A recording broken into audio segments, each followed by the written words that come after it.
everybody. Eric Swithin here with Outdoor Adventures, coming to you pre-recorded from my office here in Florence, Alabama. We successfully made it across the country. I think it was 2,700 miles in the two trips I did in a span of 5 days with two vehicles, two trailers, two kids, and a whole bunch of luggage and gear and all that kind of stuff. So we're here. We've been moving in, getting the house back in order. I had to make a quick 1 week trip up to Wisconsin to a camp. I'll talk about that a little bit more later, but we're here and I'm excited to update you on everything that's taken place. I have a little bit of a cold and my wife is in the background doing laundry.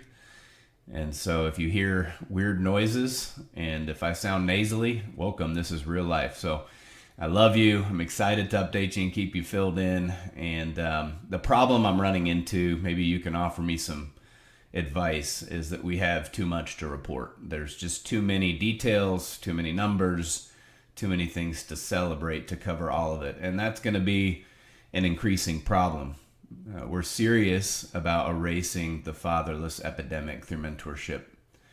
And so we're going to be continuing to expand and grow and see God move in huge ways. We're not on the defense anymore. We're on the offense. And so I'm going to be picking and choosing things just to keep you excited as a part of the team. I want you to always be excited about what God's doing. I want you to see how he's moving. But I also want to be faithful to not forsake practicing what I preach. So it's kind of something that God's put on my heart. We typically pass all the big numbers and big events, and we don't talk about the one-on-one discipleship and the disciples who make disciples that are being made. So hold me accountable. I'm going to be more faithful, not just to talk about the big numbers, but to talk about the metrics that I believe in the most. It's not just who raises their hand and gives their life to Jesus. It's not just who gets dunked, baptized in front of others, and confesses their faith publicly. It's about making disciples. That is the Great Commission. We're not called to make converts. We're called to make disciples. And I believe God is waking us up, and he's making soldiers that can go out into the streets and share the good news in the darkest places.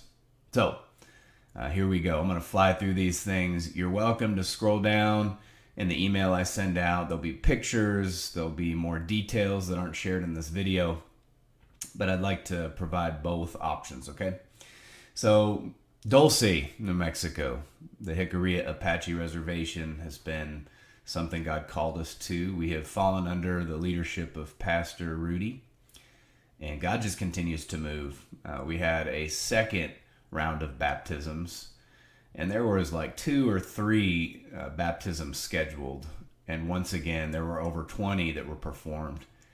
And what was even cooler about this baptism was that my unofficially adopted son Chaco was the one that got to dunk people in the water. So it's one thing for me to get to baptize people. It's such a beautiful thing to be a part of that and participate in that, but to see him do that. I got to see a video of it. He helped run the show and was able to support Pastor Rudy. So that was pretty amazing. So the grand total, I believe, was right around 52 baptisms in under 2 months.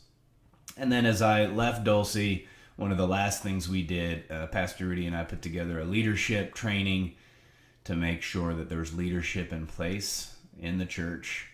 And so that all of the salvations and all of the baptisms could be followed up with strong leaders supporting Pastor Rudy and continuing to make disciples who make disciples. That's what's going to change Dulce.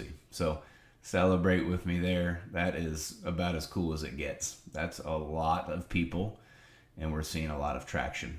So continue to pray for Pastor Rudy. If you feel so led to get involved in Dulce, please let me know. I'll get you plugged in. It'll be a beautiful thing. Retreats for single moms. We were able to finish up a lot of our work in Colorado with retreats after our backpacking trips and our Forest Service permits expired. We started using the refuge for all kinds of really cool retreats. And 2 of those retreats we had were for single moms. They were able to bring their kids up there. There were meals prepared for them. They were pampered and loved. And as you'll see in the email, there's a picture of one of our best friends, Hannah. She was able to bring her kids up. We were able to get to spend some time with them. And it was life-giving for everyone. So thank you for those of you who made meals, for those of you who prayed. It was really, really great.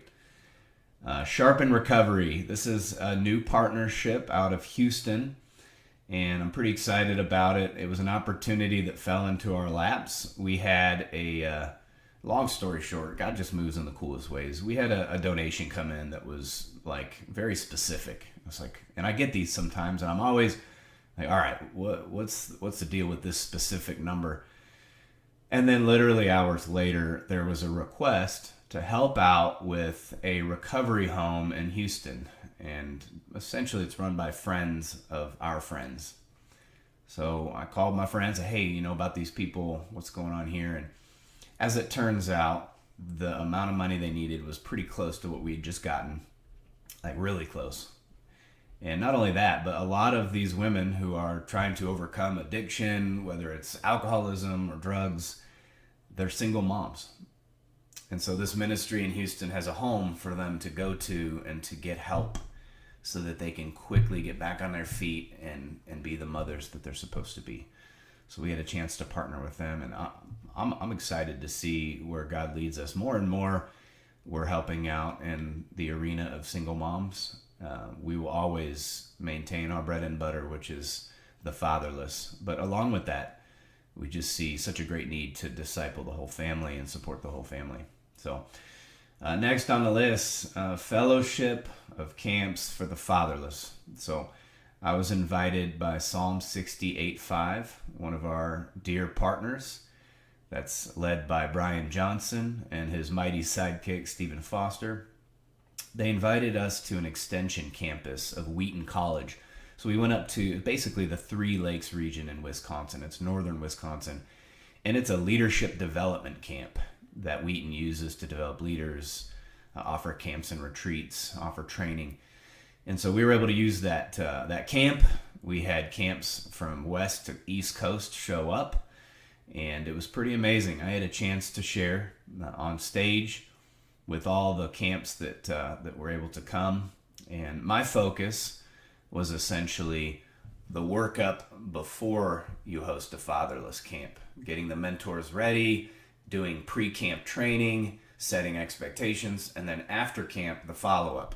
We believe those to be the most important thing. And again, not to discredit what the Holy Spirit can do at camp. We've seen more salvations and baptisms at camp than almost anywhere else.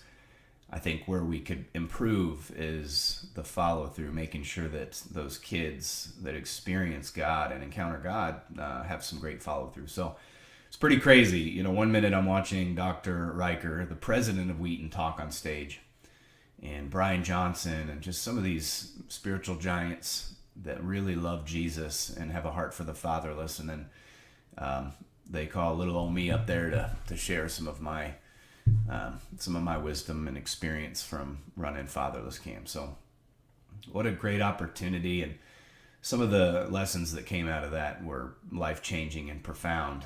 But even more than that, most importantly, I personally connected with God out there. It was peak fall. I had a chance to see a lot of sunrises, and it was just really amazing. So loved that, made some great partnerships. Next, the Houston crew doing big things as always.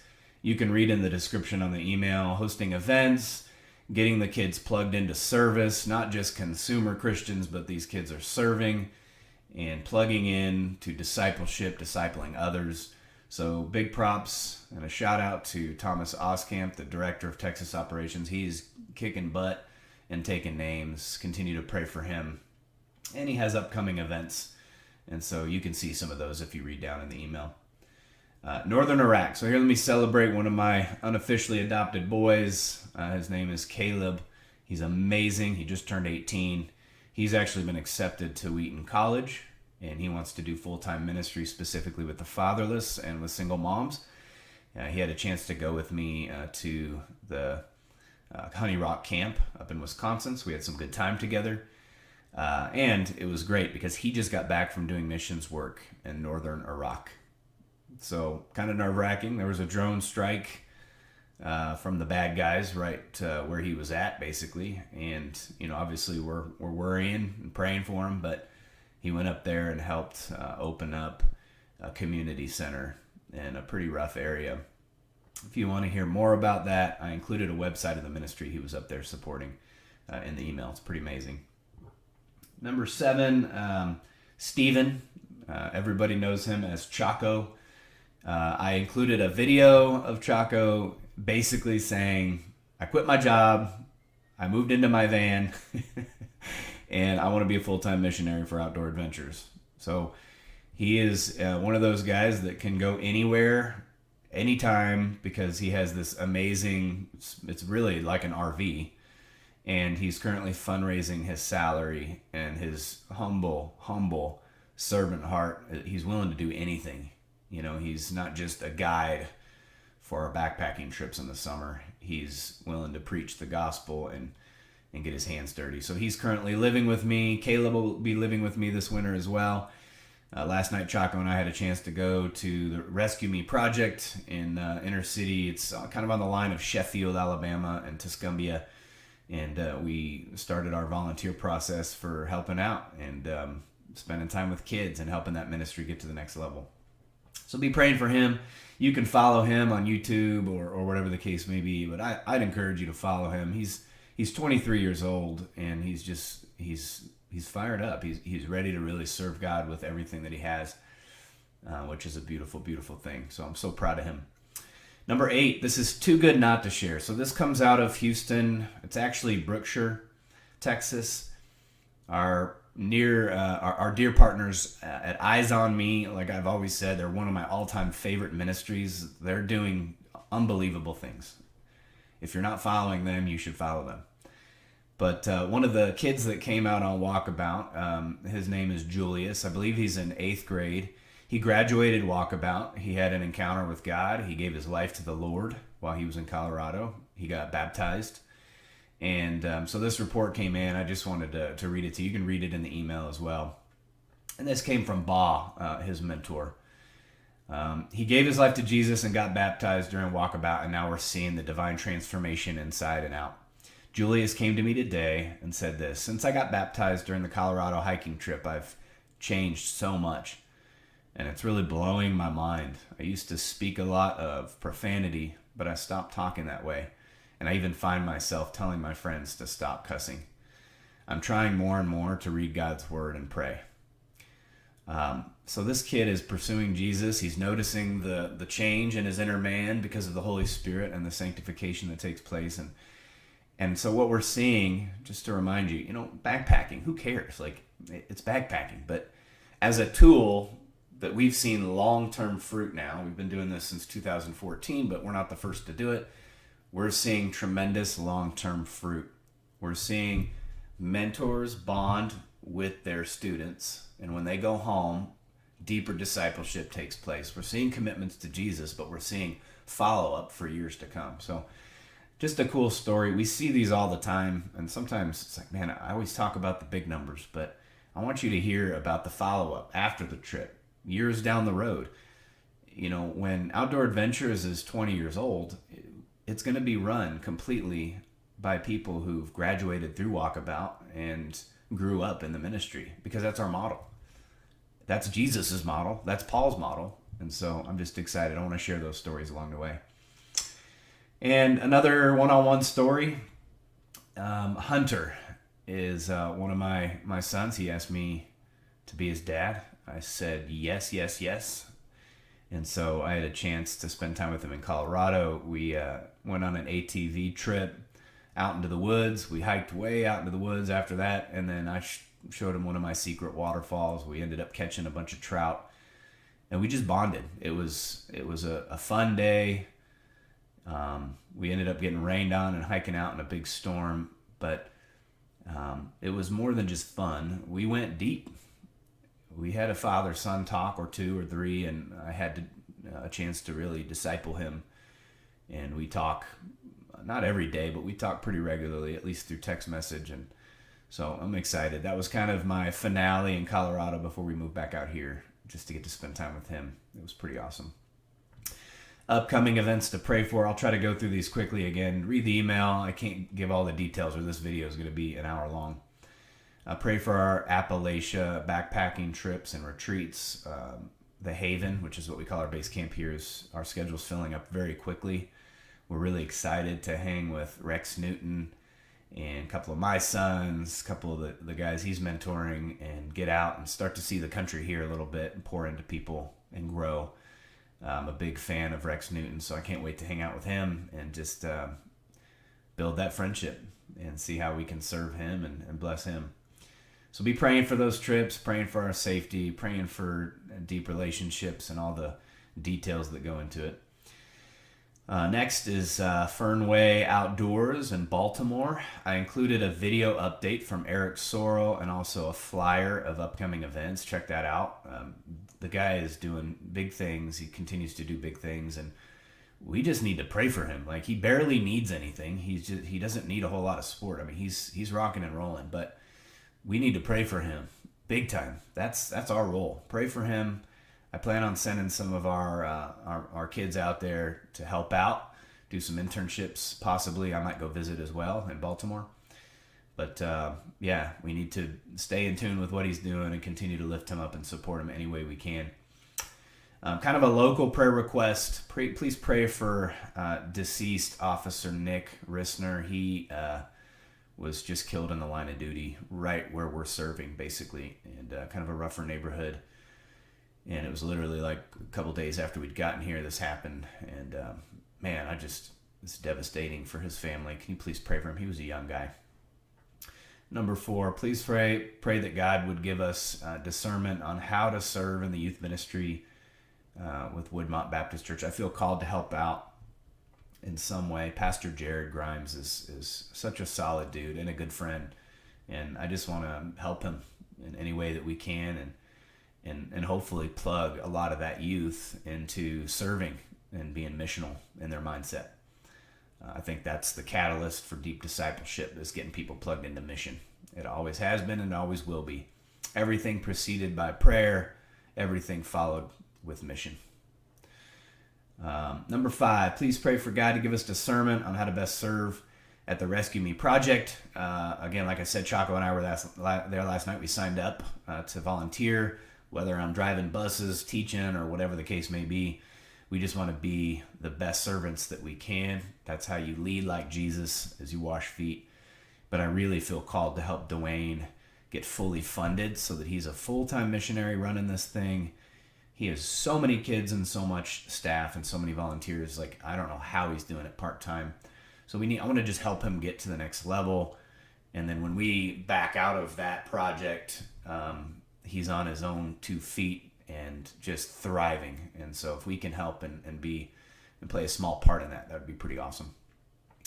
Number 6, pray for our expansion to Portland, Oregon, St. Louis, Missouri, and inner cities around New York. We have some opportunities to do that. I don't want to grow too quickly, but I feel led to start partnering with some of the ministries we're connecting with there, and they need it badly. So just pray how we could best partner with them, but not stretch ourselves too thin or to grow too quickly.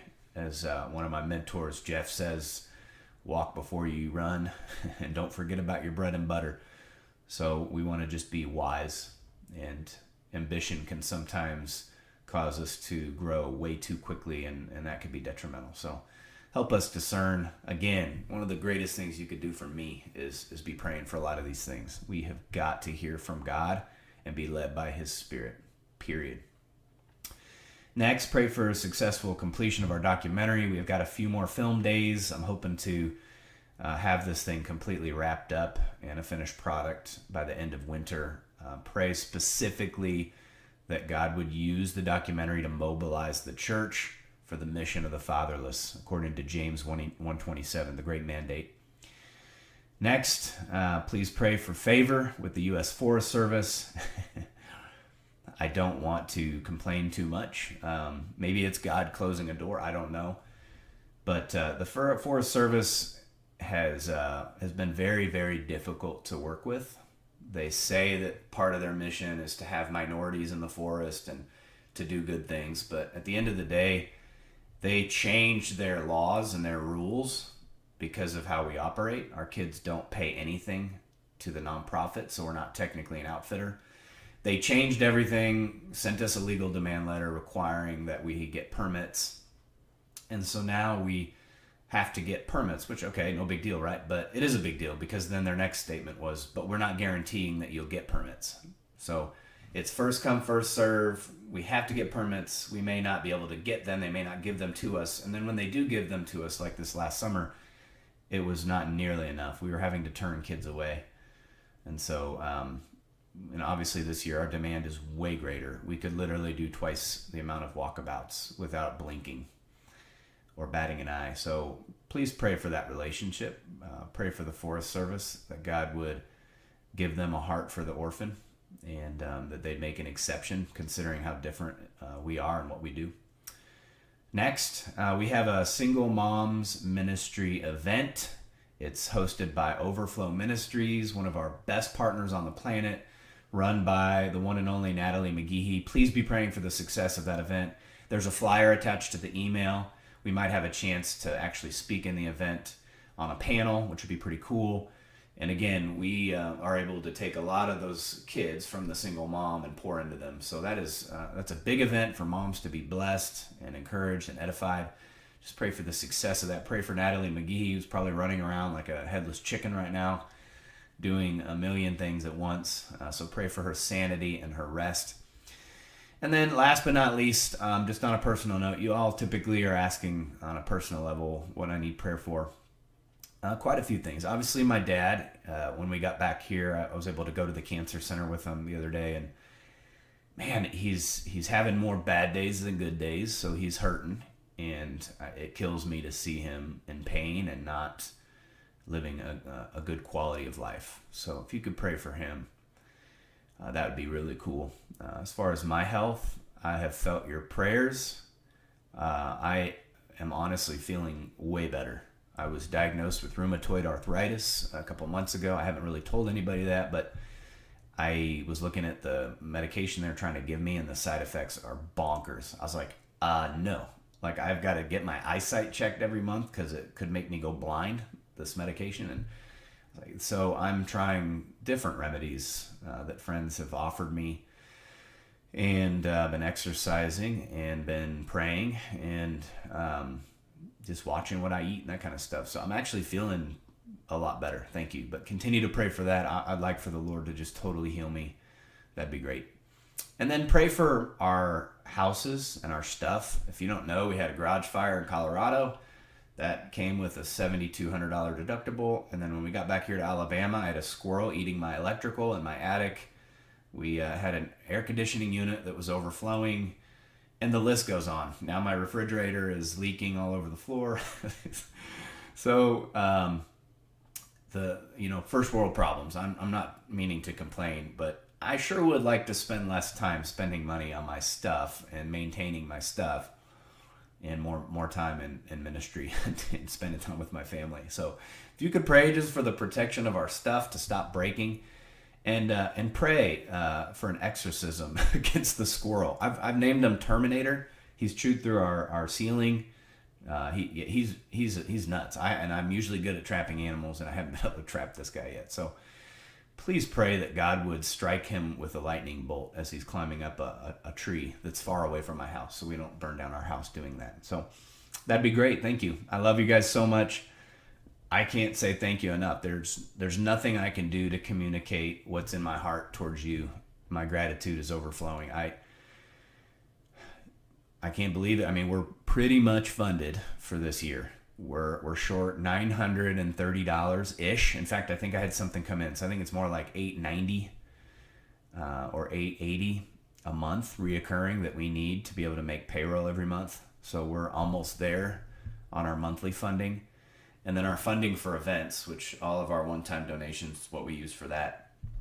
I'm really not wanting to scramble this coming summer in fundraising. So I'm trying by December 31st to raise $125,000. I know it sounds like a lot, but that is going to cover us because of some new grants that we're stumbling upon. That should cover our walkabout season and our retreat season. So I'm trying to raise $125,000 by December 31st.